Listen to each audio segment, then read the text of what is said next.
Every day, without fail, a golden-brown stray dog sat by the edge of an old iron manhole on a quiet street in a small Russian town.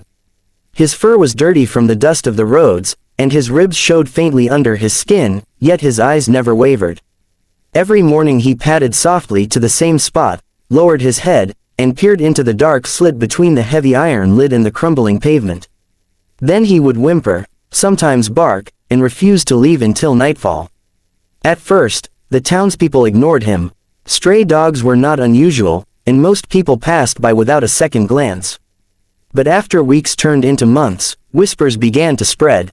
Why does that dog sit there every day? What is he looking at? Maybe he's lost his owner down there. Mothers tugged their children closer, curious but cautious. Shopkeepers leaned against their doors, shaking their heads at the strange loyalty of this animal. And slowly, the dog's silent vigil became a local mystery. The dog, whom the children began to call Sherik, had an air of stubborn patience. When someone tried to lure him away with food, he would accept a bite but then trot straight back to the manhole. When the rain poured and the street turned into a river of mud, he stayed, drenched and trembling but unyielding.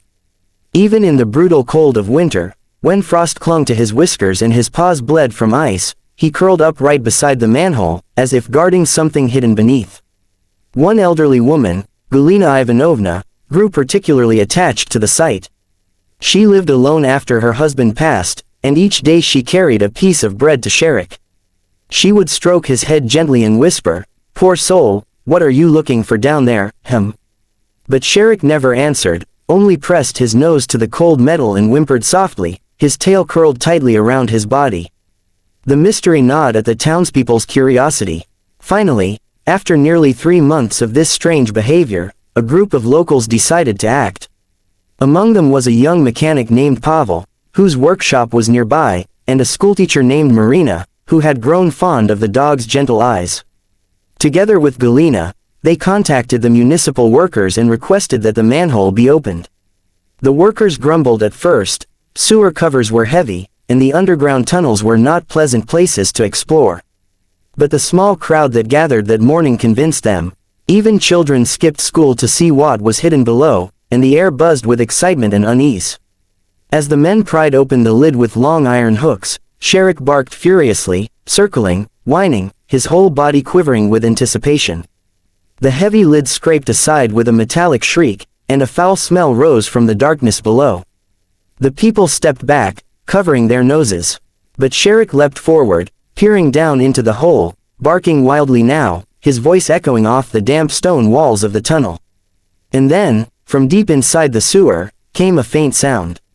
At first, no one could believe it. Was it the trickle of water? The rustle of rats? But as they fell silent, the sound grew clearer. A cry, a thin, fragile, unmistakably human cry. Gasps filled the crowd. Marina covered her mouth with trembling hands. "There's a child down there," she whispered. The workers scrambled for ladders and ropes. Pavel, without hesitation, grabbed a flashlight and slid down the ladder himself. The tunnel was damp and narrow, the air suffocating with rot. His boots splashed into shallow water as he moved carefully, shining the beam of light along the slimy walls. And there, huddled in the corner, was a small boy, no older than 5, thin, filthy, and terrified. His big eyes reflected the flashlight like a frightened animal's. The child recoiled at first, too weak even to cry loudly. But when Pavel extended his arms, the boy reached out with trembling fingers. Pavel scooped him up, feeling the sharp bones beneath his ragged clothes, and shouted up the tunnel, "I've got him. Pull us up." When they emerged, the crowd erupted into gasps and exclamations. The boy clung tightly to Pavel's neck, shivering. Sherik barked and whined frantically, jumping around them, tail wagging furiously. Then, to everyone's amazement, the boy stretched out his hand and whispered in a hoarse, broken voice, "Ruzhik."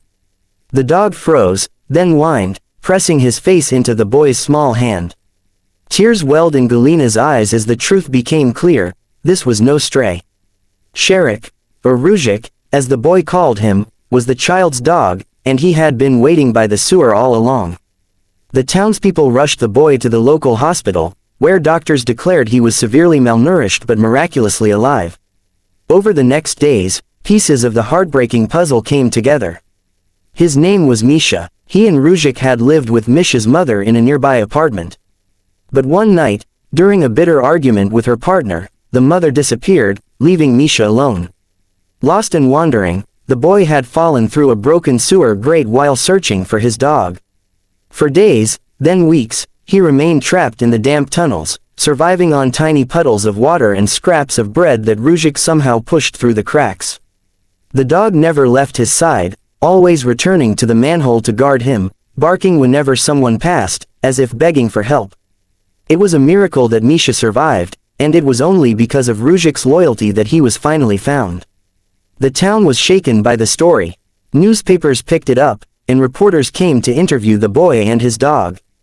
People brought food, clothes, and toys to the hospital. Even the stern mayor visited, promising to repair the dangerous sewer grates across the town.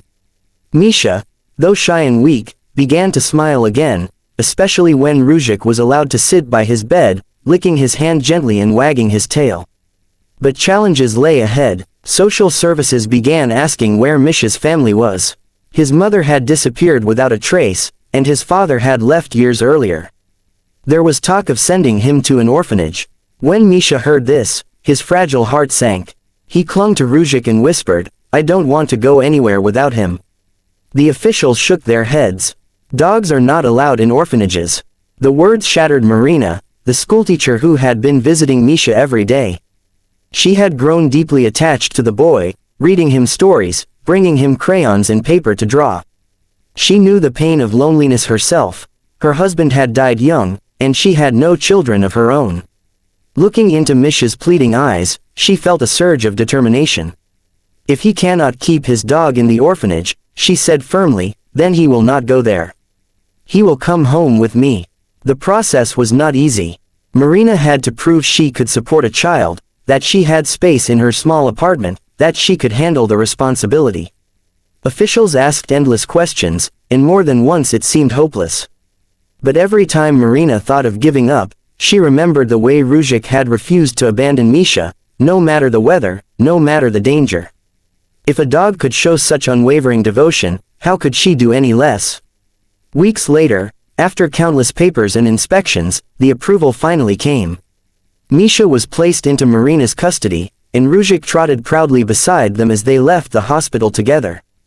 The townspeople cheered when they saw them on the street, the boy, the dog, and the woman who had opened her heart. Life was not instantly easy. Misha woke often from nightmares, crying in the dark, fearing he would be left alone again. Sometimes he refused to eat, the memory of hunger too raw in his mind. And Marina, though loving, had to learn the patience of a mother, the sleepless nights, the endless questions, the worry that she might not be enough. But Ruzhik was the glue that held them together. He lay at Misha's feet every night, a living guardian against the shadows of fear. He accompanied Marina and Misha to school, sitting outside patiently until lessons ended. On weekends, the three of them walked through the park, the boy laughing for the first time in months as he threw sticks for his beloved friend. Slowly, the town stopped seeing them as a miracle story and began to see them as a family. And indeed, that's what they became. Years later, when Misha was a teenager, he stood on a stage at his school and gave a speech. His voice shook with emotion as he looked at the crowd, at Marina's proud face, and at the old dog lying faithfully by her chair. "I was trapped in darkness," he said, "and I thought no one cared. But Ruzhik never gave up on me. He showed me what loyalty means. Marina showed me what love means. And now I know, family is not always the one you are born into. Sometimes family is the one that refuses to let you go, no matter what." Tears glistened in many eyes as applause thundered through the hall. Ruzhik, though gray around the muzzle and slower on his paws, lifted his head and wagged his tail at the sound of his boy's voice. The story of the dog who waited by the sewer spread far beyond the little town. It became a tale told in schools, in churches, even online, a reminder of the power of loyalty, love, and the bonds that defy despair. People who had never met Misha or Ruzhik wrote letters saying the story gave them hope, that it reminded them to hold on, to believe in kindness, to fight for those they love. And in their small apartment, where laughter now filled the rooms, Misha, Marina, and Ruzhik lived not as broken pieces of a tragic past, but as a family built on courage and devotion. The lesson they carried was simple but eternal. Love is not measured by blood, nor by promises that fade. True love is measured by action, by the dog who would not leave, by the woman who chose to fight, and by the boy who learned to believe again. And so, whenever people passed by the old manhole on that quiet street, they no longer saw just a rusty iron lid. They saw a symbol of hope, of a bond between a child and his dog, and of the miracle that comes when hearts refuse to give up.